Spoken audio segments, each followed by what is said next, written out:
से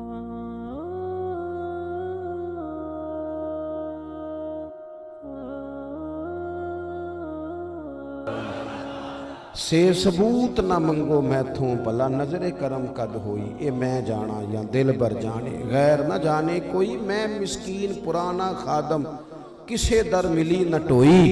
ए ते वासफ यार ने नजर जो की थी फिर वासफ वासफ ये हमें एहसास है।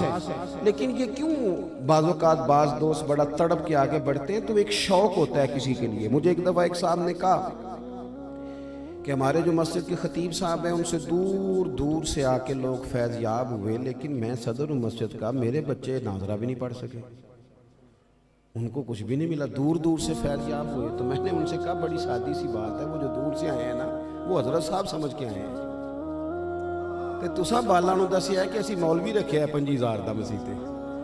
उनकी सोच में और दूर से आने वालों की सोच में बड़ा फर्क है। जब किसी बंदे का कशकोल ही सीधा ना हो, जब उसका वो आला हजरत का पीर खाना महरा शरीफ, वहाँ सैयद आले हमजा साहब गालबन अच्छे मियाँ उन्हें कहा जाता था, उनकी खिदमत में एक शख्स आया तो आके कहने लगा जी मुर्शिद कोई नहीं मिलता। तो फरमाने लगे चल तलब तो पैदा करना, तलब पैदा हो जाए तो चीज़ें मिली। कहने लगा नहीं मिलता ही कोई नहीं, कहाँ से ढूंढे। कुछ लोगों को सारी ज़िंदगी कोई नहीं मिलता क्योंकि वो खुद सबसे बड़े होते हैं, तो उनको कैसे कोई मिले, बुलंदी बड़ी होती है, कैसे कोई मिले। कहने लगे हजरत के तू तलब पैदा कर, हुजूर तलब तो बड़ी है। फरमाया नहीं यार अभी तो सिर्फ बातें शाती हैं, तलब शलब कोई नहीं।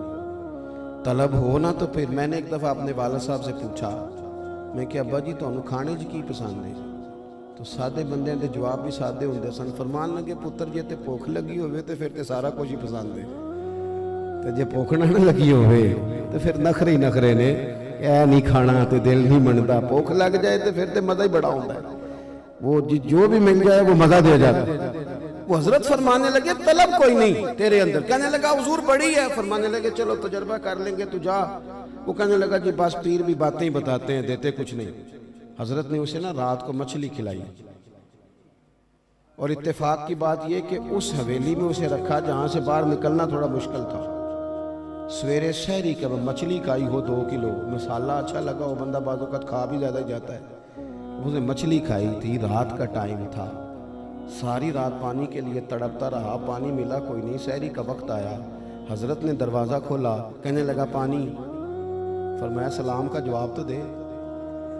कहने लगा हुजूर पहले पानी। आप फरमाने लगे ओ खुदा के बंदे मिलने लगा है, बता नींद ठीक आई? कहने लगा बाबा को बेअदबी ना करा लेना, पहले पानी। तो सैयद फिर मुस्कुराए और फरमाने लगे समझ आई है तलब क्या होती है? तुझे कोई शय नजर आ रही है सिवाय पानी के?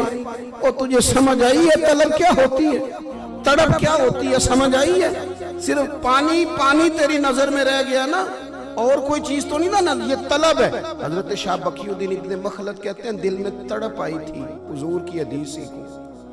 ओ यारो बड़े बड़े शायरों अदीबों को पढ़ते हो, कहते हो कमाल लिखा है, कल फलां ने कमाल लिखा है, कभी कशकोल सीधा करके मेरे रसूल का एक फरमान पढ़ो, इसकी तलब भी पैदा करो जिस तलब में इमाम बुखारी गली गली गए, हजरत इमाम मुस्लिम गली गली गए। कभी इस तलब का ज़ौक़ भी देखो।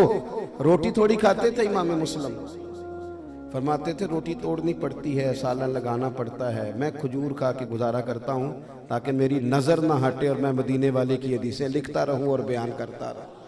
हजरत शाह बकीउद्दीन इब्ने मखलद कहते हैं तलब लग गई थी हुजूर की हदीस की। वो सरकार का फरमान ना, नबी पाक का फरमान, हुजूर की बातें, कख सवाद ने मिश्री अंदर असा खंडा में चख डिठियां, इन्हां सारियां शैवां नालों गल्लां सजन दियां मिठियां। कहते वो तलब लग गई थी कि एक हदीस और मिले, एक हदीस और मिले, ये भी कोई मजा है, ये भी कोई सुरूर है। कोई जरूरी तो नहीं ना कि आपको सिर्फ अशार के अंदर ही और अच्छे अच्छे सुर वाले नात खां से ही आपको लुत्फ आएगा। ये जायका है, इसे लेके देखो। हमें सही बुखारी बताती है, सही बुखारी। अगर किसी सहाबी को पता चला ना कि हुजूर की एक हदीस दमिश्क में मौजूद है, तो लोगों ने मदीने में बैठ के घोड़े पर दमिश्क का सफर किया और हुजूर का फरमान सीखा। ये सहाबा की तलब थी, शौक था, बढ़ते थे। शाह बकीउद्दीन इब्ने मखलद कहते हैं तलब लग गई। मैं अपने उस्ताद के पास पढ़ता था और मेरा शौक ज़्यादा था। शौक, तालिब इल्म में और मुरीद में कभी शौक ज़्यादा हो ना तो शेख और उस्ताद का फैज़ भी उबल उबल आता है। वो भी चीज़ें उछल उछल के उसे नसीब होती हैं। शर्त ये है कि कुछ सामने, अब सामने सिर्फ 2-4 लोग फोटो खींचने वाले अगर आए हों तो फिर मुझे बताइए वहाँ नसीब क्या होगा। अगर लोगों का रवैया ये हो कि बस हमें तो कुछ चंद मिनट के लिए कानों का जायका लेना है, तो फिर नसीब क्या होगा।